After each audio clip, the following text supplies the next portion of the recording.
कोल्हा आणि कासव.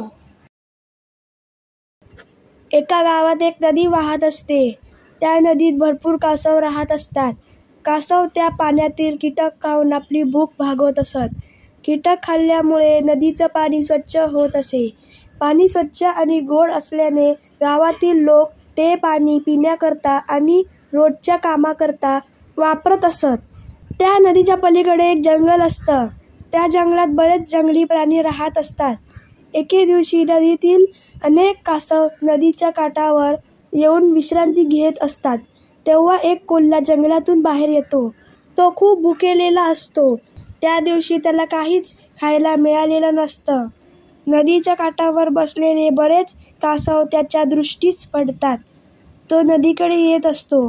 तितक्यात त्याला जोराची शिंक येते.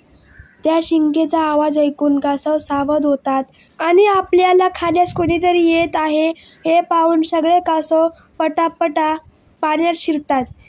त्यातील एका वयस्कर कासवाला मात्र पाण्यात जाण्यास उशीर होतो. तो कोल्ह्याच्या तावडीत सापडतो. तेव्हा तो कासव आपले अंग आपल्या कडक कवचामध्ये लपवतो. कोल्हा कवच तोडण्याचा खूप प्रयत्न करतो, पण त्याला यश येत नाही. तेव्हा आतून कासव बोलू लागतो. तो म्हणतो, कोल्हे दादा, तुम्हाला खूप भूक लागली आहे, पण माझं कवच कडक असल्यामुळे तुम्ही मला खाऊ शकत नाही.